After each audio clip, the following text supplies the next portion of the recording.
Welcome to Rex Arthur TV. This is the Rex Arthur Show where we discuss LGBTQ issues with an LGBTQ perspective and an LGBTQ approach and humanistic approach in an LGBTQ plus planet.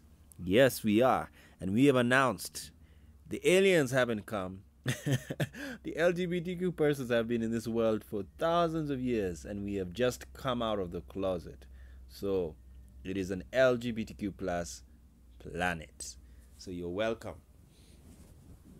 Yes, I always like saying that because we have to remind straight people or homophobes, because there's some straight people who are allies and they support us LGBTQ persons, that we are in an LGBTQ planet. Because for every woman you see, one of them could either be a lesbian or a bisexual or a trans woman or a queer woman or an intersex or an asexual or an allied, therefore a straight woman, or a pansexual woman.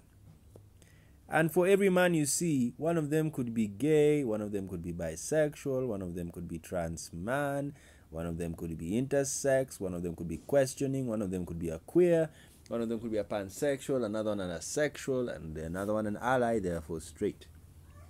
So that's the world we live in. So welcome to our world. You have been living in it for all this time. So today we're going to do gay lingo, and that means languages that refer to the LGBT community. And there's a very important word I got to learn when I went somewhere, and it's called safe space. Now, this is an inverted pink triangle surrounded by a green circle used to symbolize alliance with gay rights and space free from homophobia. Who knows, one day in 50 years to come, very many offices are going to have this symbol embossed or embedded or engraved on their office buildings to show people that it is a safe space free from homophobia.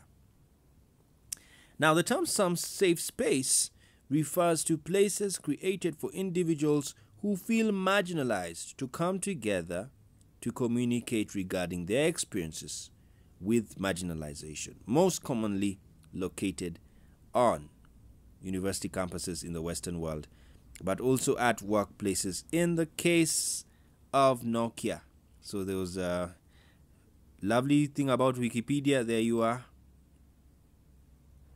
So that they are not giving you what is called rumors or fake news. It is the truth. So the term safe space or safer space or positive space may also indicate that a teacher, educational institution, or a student body does not tolerate violence, harassment, or hate speech, thereby creating a safe place for all students. So it's very important.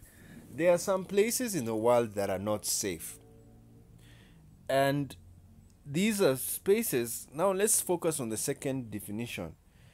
You can be in a university, and in university there is a center of free speech. You have to understand that. Free speech, absolute free speech, is also found in the parliament or the houses of legislation. You are free to say whatever you want to say. Yes, absolutely everything. And I am an advocate of free speech in certain spaces.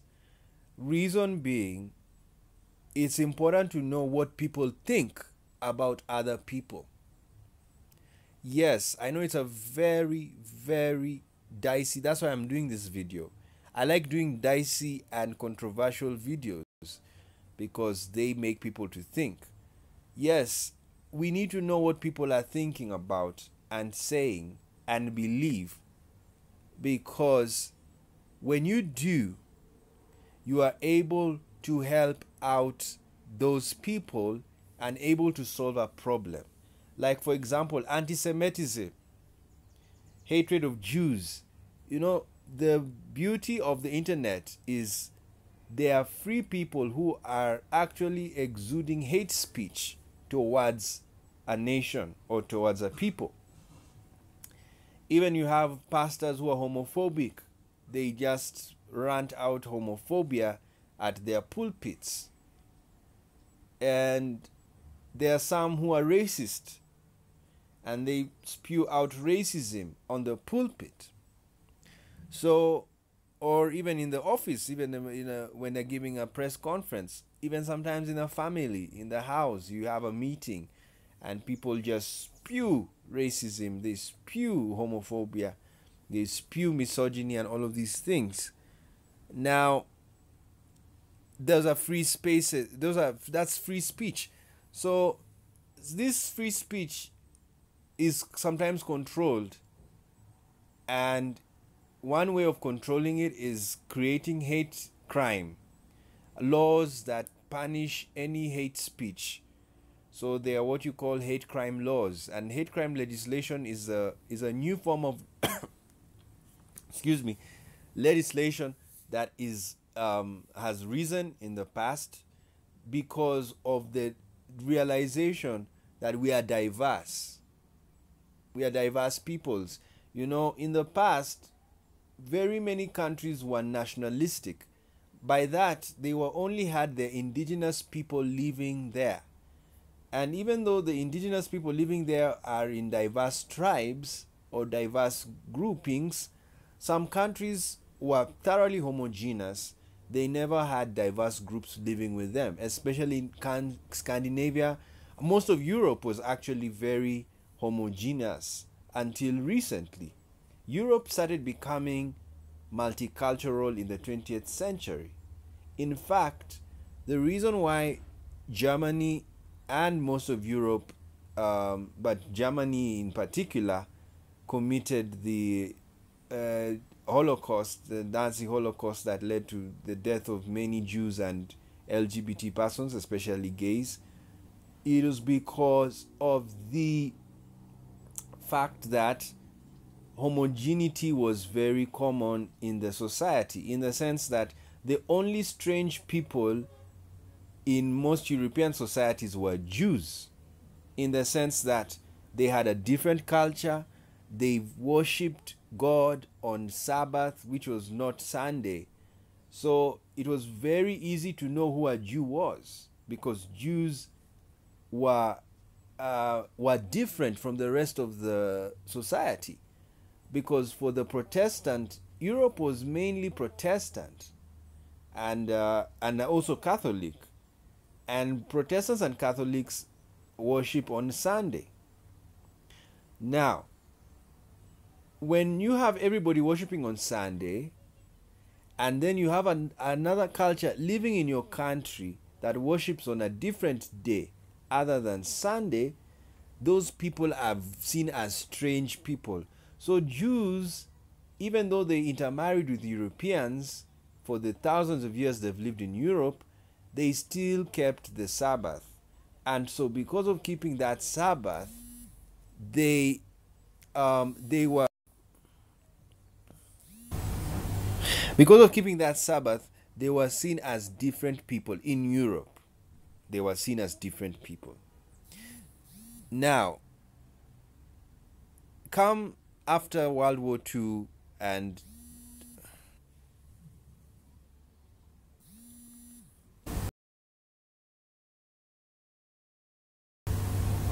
so because of the difference in culture, there was a Jewish culture and there was a European culture, and the culture was very religious. So what was it? It meant that there were 2 days of religious observance, and then the Jews also never kept Christmas. You know, they never kept. They were a different religious, socio-economic system, and because of that, when nationalism raised its head, it attacked anybody that was different. That's why even gays were put in the gas chamber. It's also the reason why gays were put in the gas chambers together with Jews. Reason being, the gays had a different culture from the normal Christian culture that was happening in Europe and in Germany. So when you had somebody who had different cultural activities from you, when you have different cultural activities, when you have people who have different cultural activities from you, it is highly probable you may not like them and you may not interact with them. And so that's why the Jewish culture and the gay culture in Germany faced attack from the majority culture of the Christian, the white Christian culture in Germany that time. So had it been that Jews had a similar culture to them, then they would have been maybe no problem. Or had it been that gays did not really flaunt their culture like they did at that time, then maybe they would not have been faced the gas chambers. But they faced it because they were different. So they were culturally different. And that's what led to the Holocaust, which was wrong. It was not supposed to happen, but it happened because there was no understanding of the different cultures. There was supposed to be an understanding of who a Jew is and who a gay is. That's what should have happened. Now, 50 years later, what are you seeing in Germany and Europe again? The rise of nationalism. Why is it rising? There is a new culture in Europe.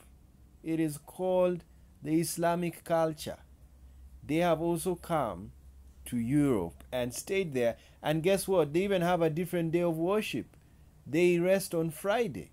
And I remember one time reading an article that in France, Peugeot, the car company, had to create an rest day for Friday for the Muslim workers who work in their factories making the Peugeot car.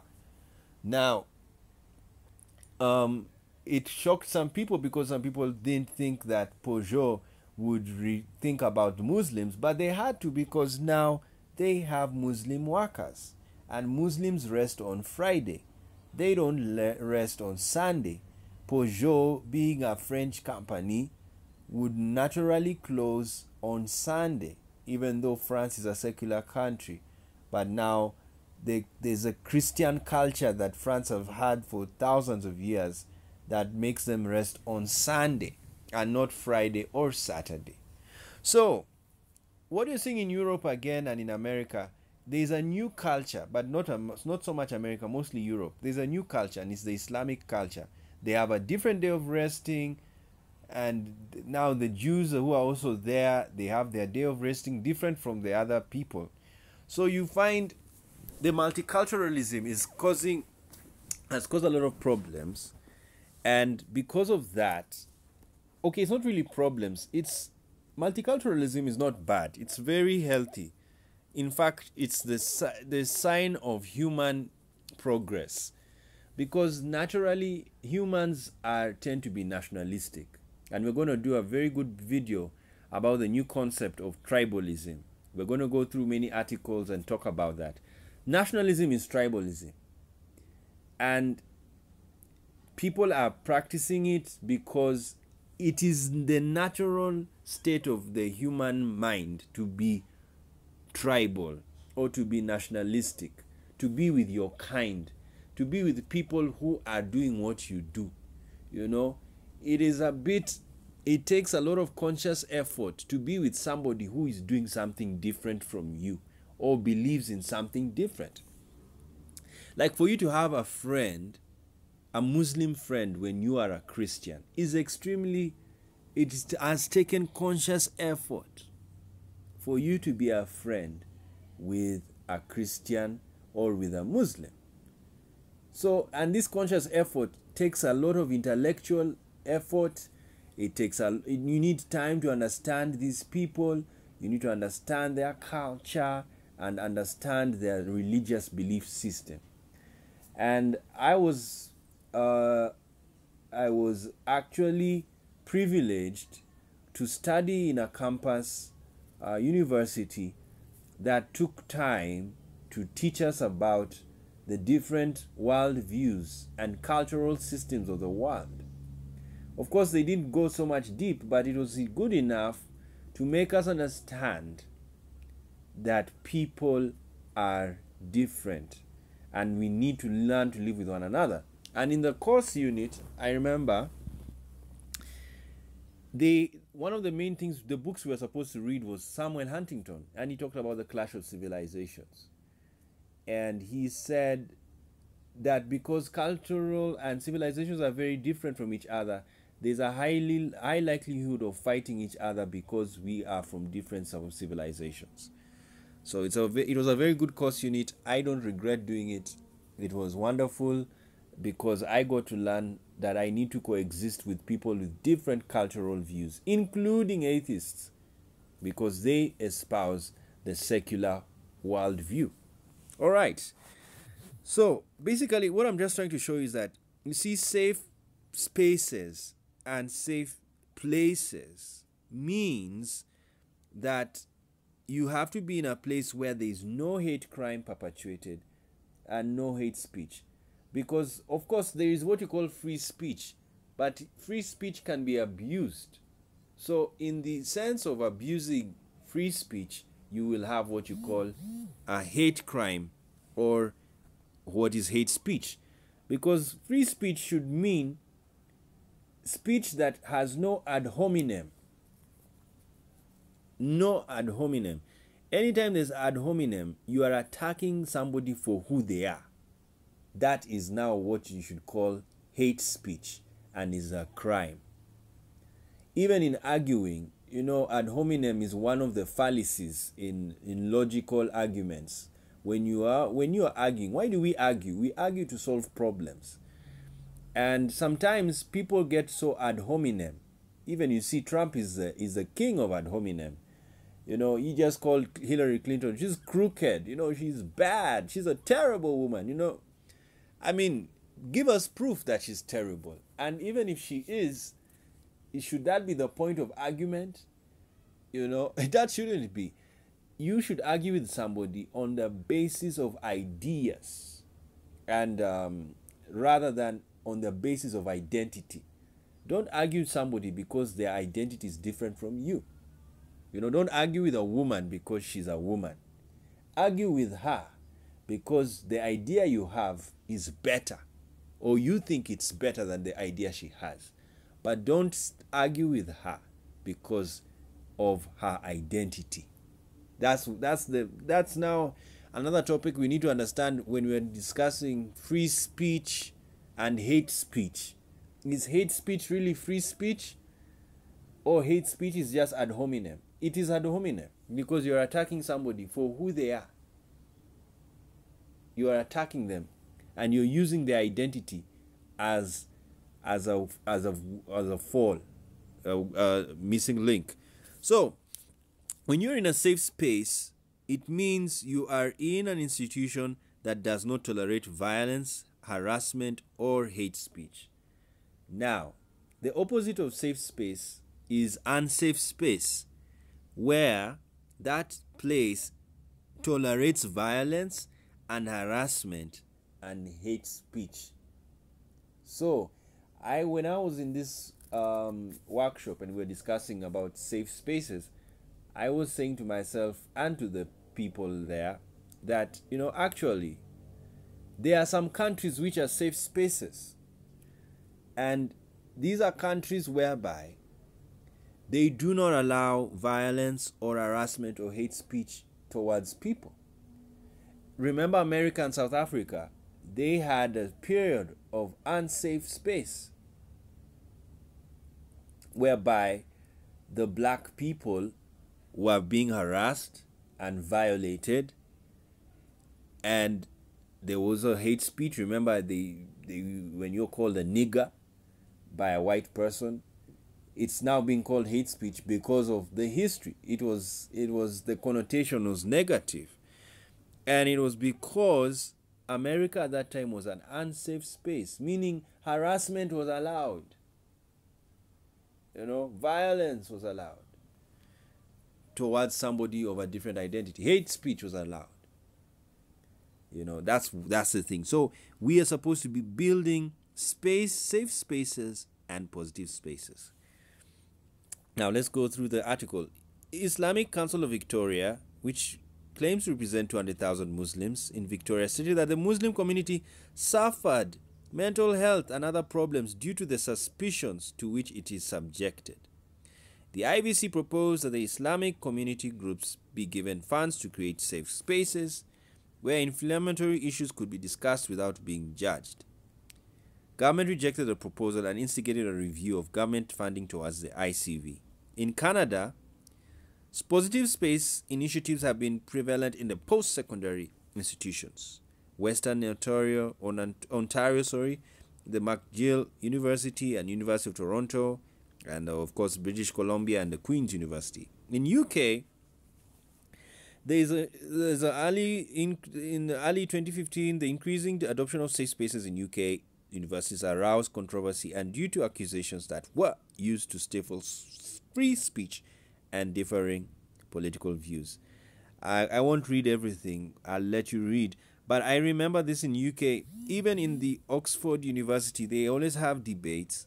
And what happens is they were wondering how to talk about terrorism because the Muslim scholars were talking so much about the reason why people commit terrorist acts in Islam.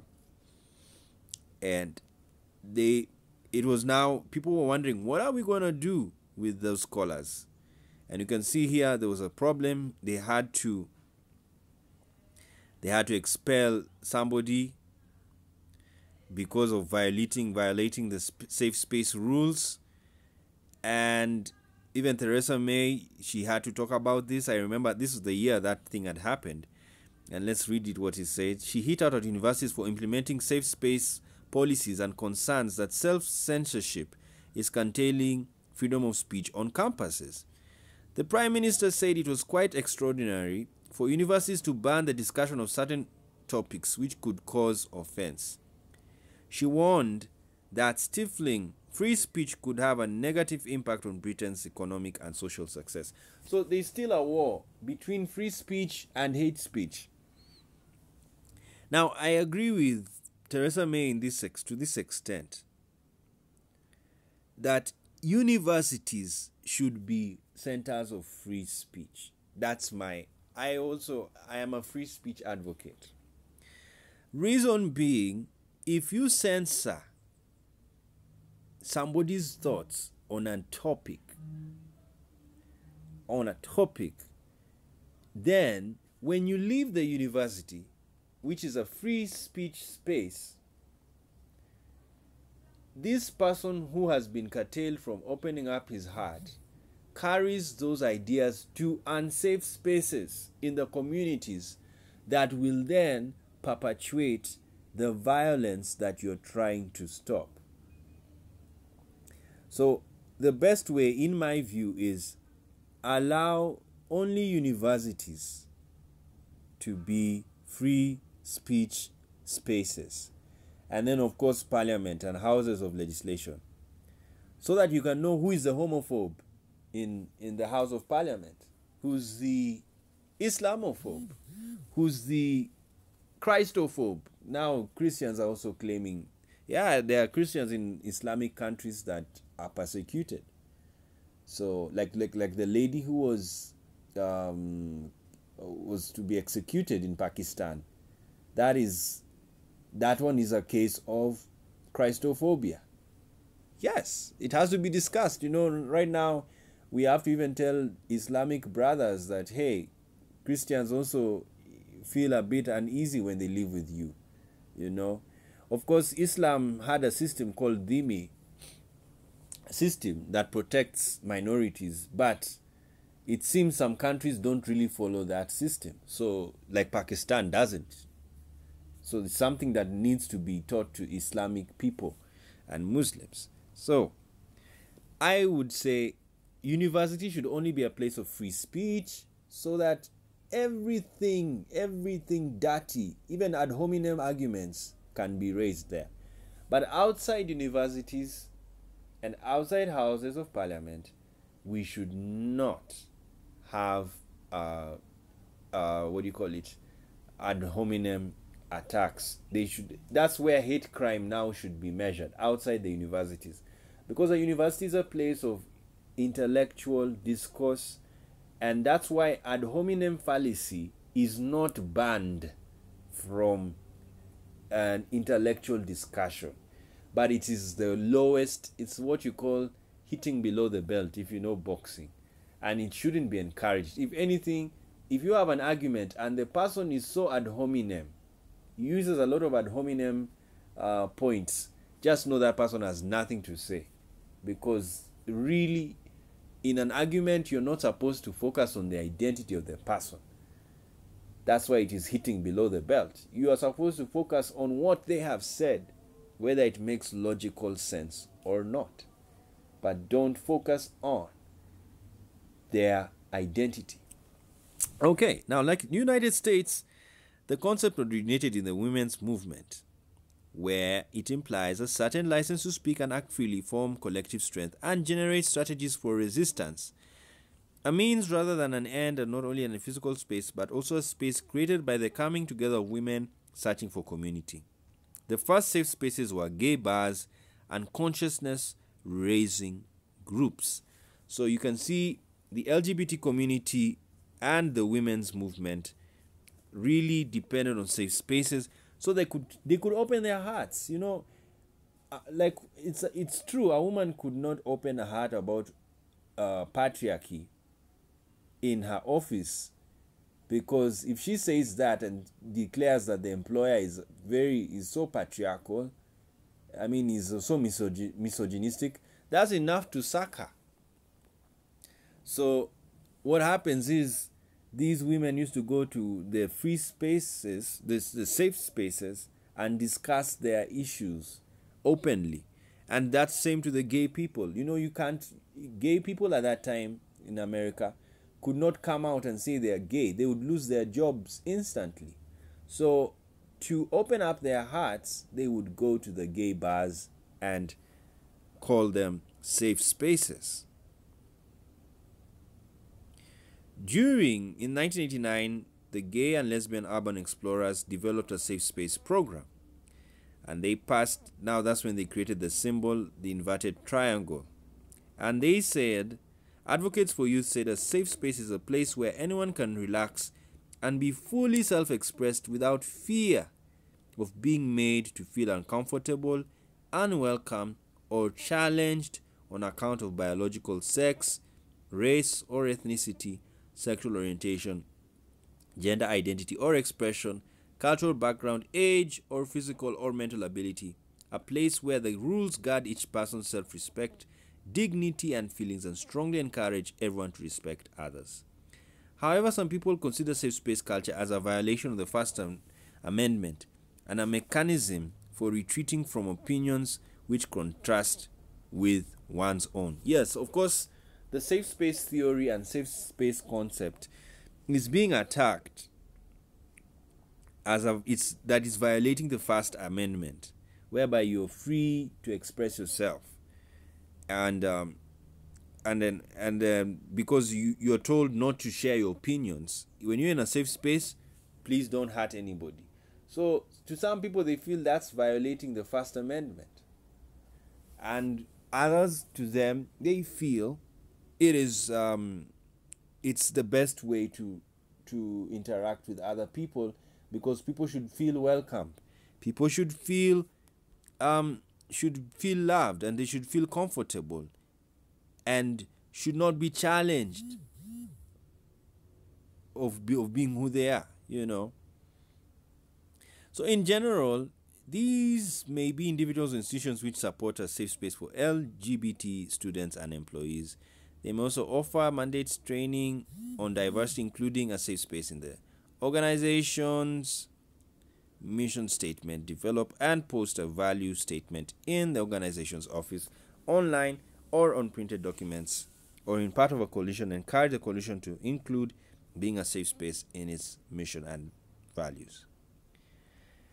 The idea of safe spaces has been criticized that it stifles freedom of speech. So that's as what I've discussed. I don't need to talk about it again. I've already said it. So Shulevitz says, once you designate some spaces as safe, you imply that the rest are unsafe. As I've said, it follows that they should be made safer. She gave the example of a safe space at Brown University, where libertarian Wendy McElroy was known for criticizing the term rape culture, was invited to give a speech.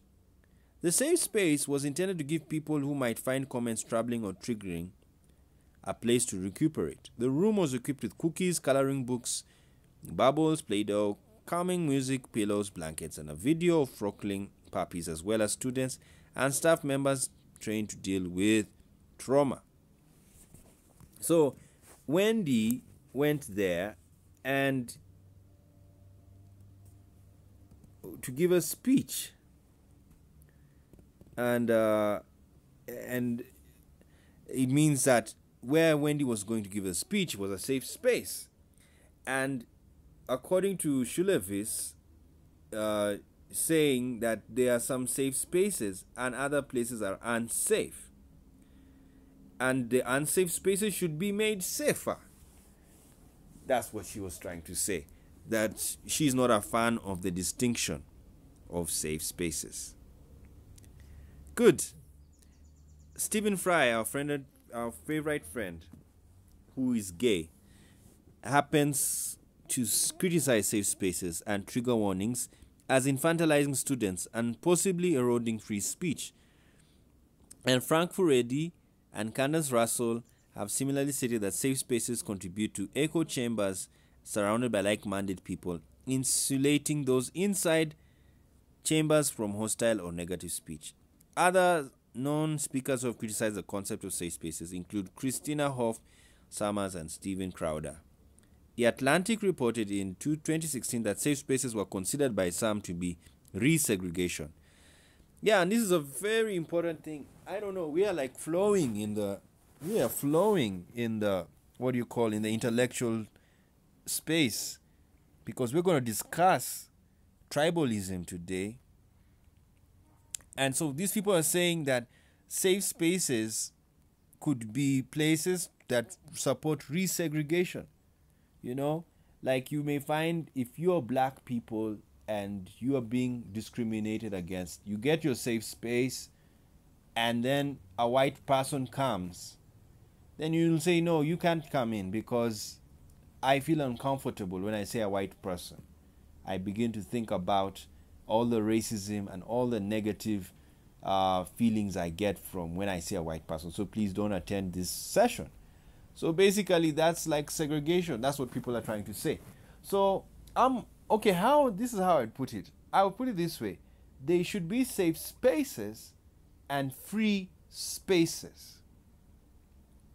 Now, a safe space is a space that is categorically meant and prioritizes on safety of the person's identity and expression.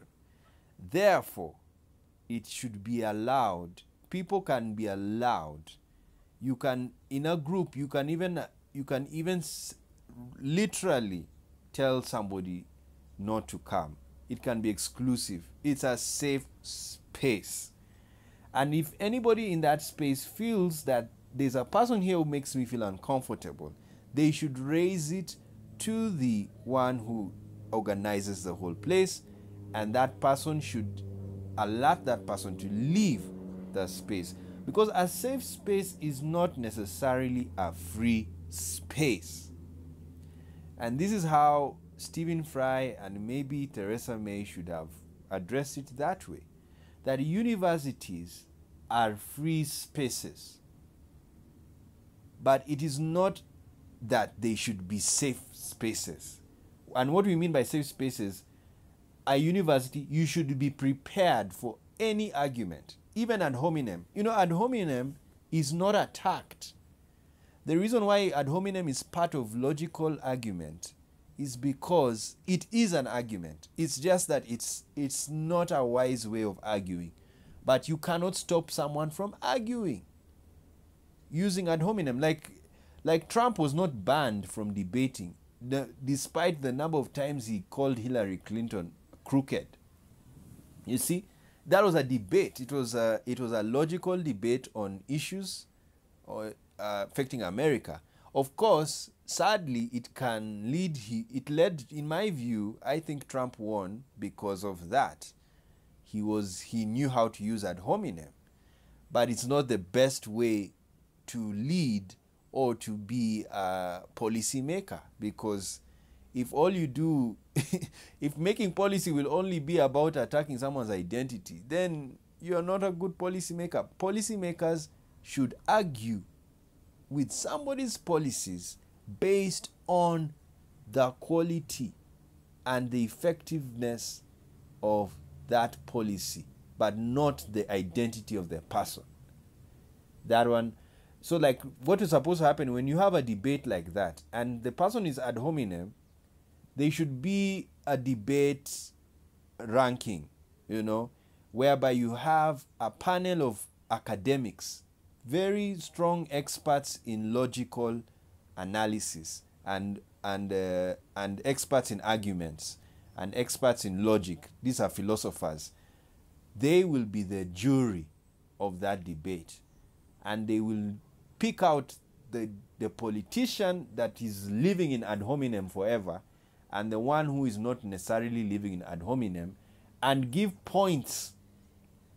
They will give their views.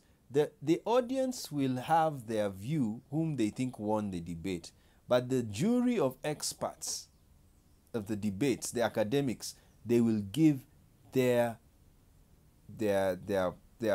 judgment and say who won the debate in our view, as academics of logical argument and academics of philosophy, and I mean experts of philosophy and experts of logical argument. Then they will give, because automatically, if you have that panel of experts, they will give the one who used the least ad hominem and and focus his argument on the quality of ideas rather than the person. So that now, if you are a person who uses ad hominem but also has good ideas, for every ad hominem you use, you lose very many marks. So even if you have good ideas, but because you have so much ad hominem in your speech, you will not win. So that's our take for that argument. So anyway, that is safe space, and I in my conclusion, I would support having the distinction between safe spaces and free spaces. And a free space means be prepared for attack. Yes, be prepared for attack from any angle, even if it's ad hominem. But a safe space is a space that should be thoroughly protected from any speech that will perpetuate violence or harassment or discrimination to a person. So a safe space is different from a free space, and that's what I would say. Why safe spaces are safe. They are safe because you are limited from attacking somebody by using your speech or your actions. And that's why it may be causing, a safe space may bring resegregation, but it has to. There's nothing else. It's a safe space. This is a person, they are really telling you how they feel. And they don't want, that's why feminists don't really want men to be in their clubs when they have their meetings, unless they really know the standpoint of those men. And besides, even if you're a male feminist, there's a time when some feminists may not want to see a man, because seeing just the sight of a man makes them think of patriarchy. So when it's like that, let them stay in their safe space where they don't want to see men. Yes, give them that space. But when it comes to a free space, a feminist should not stop a man from appearing in a free space. They should hear them out, and that man should air out his views, whether he supports patriarchy or not. He is allowed to speak because it's a free space. So where it's a free space, there is free speech. And safe space is safe speech. So that is my answer to the people who are critics of safe spaces. and people who are supporters of safe spaces. Safe space means safe speech. Free space means free speech. And to the LGBT community, especially those who are people of faith, you should look for a church.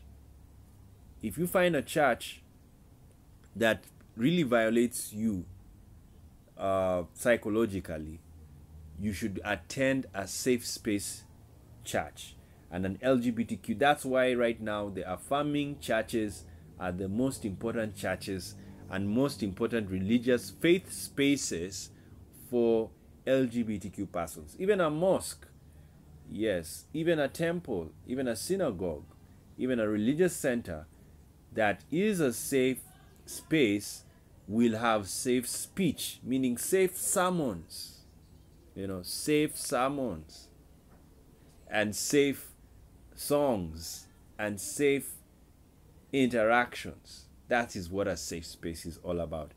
But if you are attending a church that is not necessarily affirming, or a mosque that's not necessarily affirming, be prepared to be attacked for who you are, because those religious centers are free speech centers.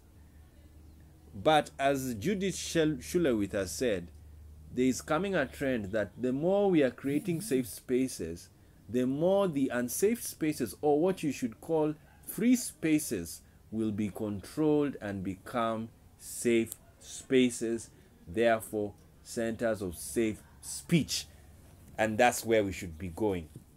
We should reach a place whereby no hate speech anywhere, even in a free space area. That's why I've said that one way is to attack ad hominem and tell ad hominem people not to if you become ad hominem, you lose your marks in a debate in a free space place. So even in a church, if you're a pastor and you attack gay people, know fully well you are violating people. So it's a very big topic. It's still not yet cleared, but as time goes on, people are going to ask themselves, what are we going to do to the free spaces, or the places where there's too much free speech that is that releases toxic messages? So we are headed to a world whereby we are going to control the speech of people, and we are between a rock and a hard place, whether we are going to control free speech or we leave speech to be free. And that will mean, is that the end of the First Amendment? Where the First Amendment says you should respect that the government should not make laws which respect an establishment of religion, or prohibit the free exercise of religion, or abridge the freedom of speech, the freedom of press, the right to peaceably assemble, or the right to petition the government for redress of grievances. So some people are saying that safe spaces violates the First Amendment. They don't at all, because there's a right to peaceably assemble. So what does that mean? That if you are feminists and you want to meet in an area, only women, you are allowed to do that. And by only women, it creates that place to be a safe space. You are allowed to do it. At the same time, a pastor, a homophobic pastor, can speak about his views about homosexuality. That is what you call the freedom of speech. So you cannot go and really control him. Though, of course, there is a 501(c) that Trump has already done away with. So meaning now pastors can say whatever they want. But human beings should know that when you are in a space whereby you feel someone is violating you, you are free to leave. Yes, you are. You are free to leave that space, because there's freedom of movement, freedom of association, freedom. You are free to leave. If you remain, you are also free to remain. Yes. That's what you should, that you humans must know, and we're going to do that video, but not now, later on, about freedom. Humans are born free. So when you're born free, you are free to do whatever you want to do, as long as it doesn't violate somebody and as long as it is what benefits you. You know, it's like going to the toilet. You are free. You can control your bladder. And if you can't, you can leave. Yes. You can control your bladder and say, no, I don't want to go to the loo right now. I'll wait a few minutes. But then if it's so much, you go and release yourself. That's how it is supposed to be. Now, we thank you so much for joining us. This is just, we are doing the LGBT lingo, but it's a very, very hot topic. It is still burning out there, and we've just given our first, this is our first punch on it, and we'll keep on punching on it as time goes on. Thank you so much.